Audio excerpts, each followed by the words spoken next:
Ya, untuk uji Pirate Sample T-Test, jadi sebelum kita melakukan pengujian ini, kita harus melakukan pengujian dua prasyaratnya ya, yaitu normalitas dan homogenitas. Nah, seperti ini. Jadi sebelum kita melakukan ujinya, kita lakukan persiapan data terlebih dahulu ya, seperti ini. Jadi untuk datanya, nah data ini merupakan data dari total score. Nah, total score dari ini ya, ada kelas eksperimen atau perlakuan eksperimen, pretest dan posttest, kemudian ada kontrol dari pretest dan posttest juga. Nah, selanjutnya data ini kita susun menjadi seperti ini ya, menjadi susunan vertikal seperti ini, karena nanti ini akan kita gunakan untuk uji homogenitas. Nah, seperti ini. Jadi ini data yang ini untuk uji Pirate Sample T-Test, kemudian yang ini untuk uji homogenitas seperti itu. Nah, kita susun seperti ini, kemudian kita beri nama seperti ini ya. Nah, ini untuk perlakuan kita kelompokkan menjadi dua kelas ya. Satu adalah kelas untuk yang pretest ini ya. Satu ini adalah pretest, kemudian dua ini adalah yang posttest seperti ini. Nah, satu adalah pretest, dua itu adalah posttest seperti ini ya.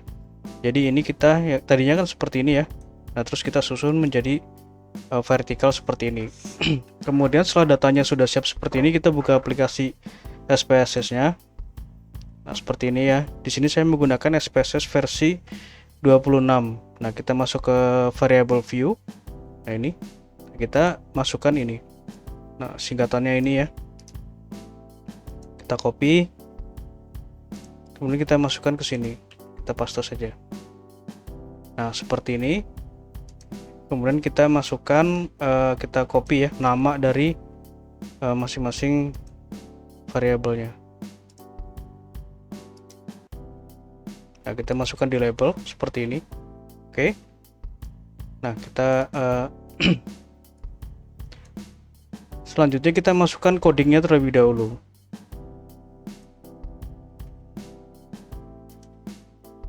Nah, yang kita coding ini hanya ini ya, perlakuan ini.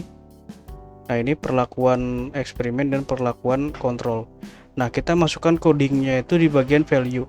Kita lihat sini. Ini perlakuan eksperimen ya, kita klik value-nya.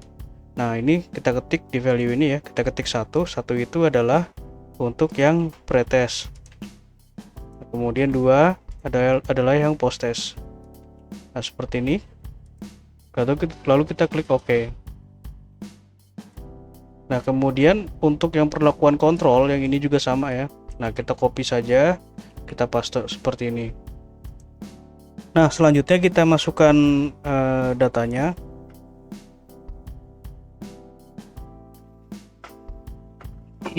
Kita masuk ke data view. Nah, kita masukkan data yang ini dulu ya. Yang ini dulu. Nah, seperti ini, copy. Kemudian kita bisa pastekan di sini. Selanjutnya kita masukkan data yang ini, yang untuk uji Pirate Sample T-Test-nya. Kita paste di sini. Oke, seperti ini. Nah, ini sudah siap datanya. Selanjutnya kita uji, yang pertama itu adalah uji normalitas terlebih dahulu. Nah, ini ya uji normalitas. Oke, cara pengujiannya seperti ini. Klik Analyze, kemudian Descriptive.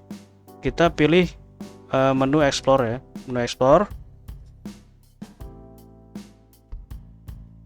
Kita masukkan nilai ini ya. Nah, ini yang total skornya ini eksperimen dan kontrol. Nah, total skornya ini. Jadi yang ini yang banyak ini ya. Nah, ini. Nah, kita masukkan ke dependent list. Kemudian kita klik plots. Nah, kita lepas ya, ini stem and leaf-nya kita lepas, kemudian kita box plot kita pilih none. Nah, kita centang ini normality plot with test, continue, kemudian di display karena kita tidak menggunakan statistik, langsung kita centang di plotsnya saja. Bisa kita oke.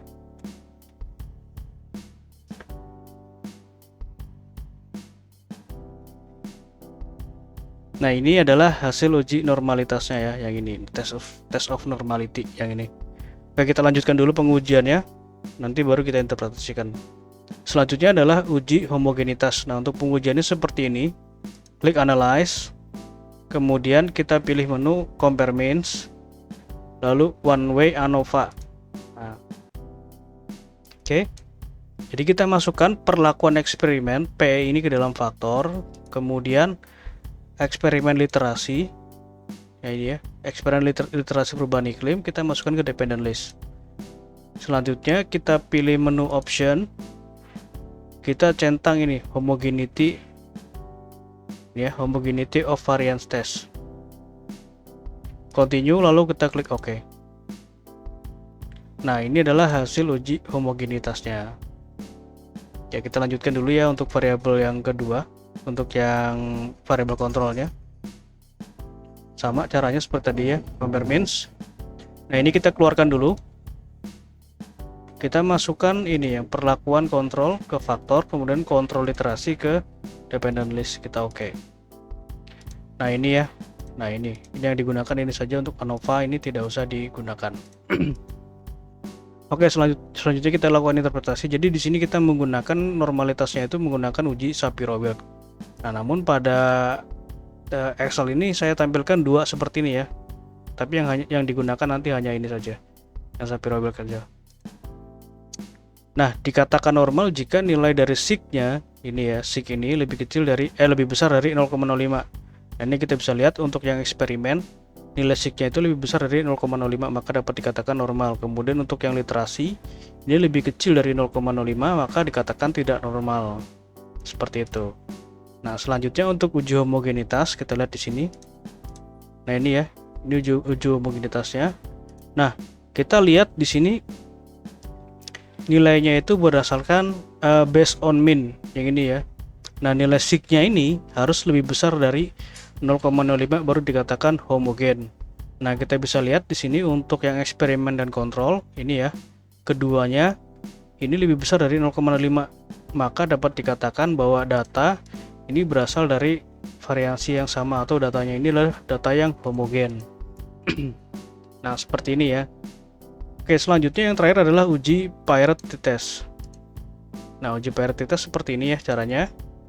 Kita klik Analyze, kemudian Compare Means, kita pilih ini Parity Sample T-Test. Nah, seperti ini. Nah, ini kita masukkan berpasangan ya. Nah, ini kita masukkan pretest yang ini, data yang ini. Nah, pretest ke variabel 1. Nah, pretest eksperimen ya, pretest eksperimen ke variabel 1, kemudian variabel 2 kita klik ini post test eksperimen seperti ini. Nah, seperti ini ya. Jadi berpasangan. Nah, setelah seperti ini langsung kita bisa oke saja.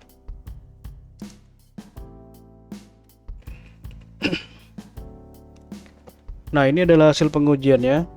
Jadi di sini ada tabel mean ya, tabel rata-rata, standar deviasi, standar error, dan di sini adalah uji parity sample t-testnya. Nah, yang kita perlu perhatikan di sini adalah nilai dari sig-nya ini ya, sig totalnya ini. Jadi terdapat perbedaan jika nilai sig-nya itu lebih kecil dari 0,05. Nah, di sini kita bisa lihat ya, sig-nya ini untuk yang kelompok eksperimen ya, eksperimen itu sig-nya 0,000.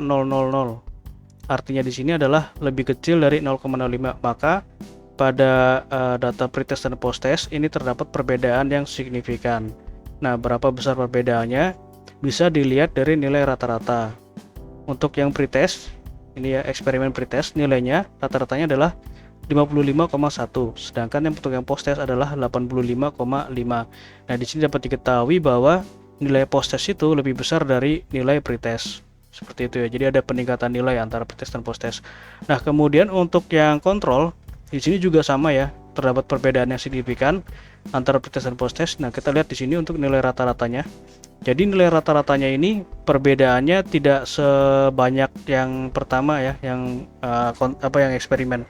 Nah, di sini ada perbedaan dari 52 untuk yang pretest, kemudian yang post-test adalah 60.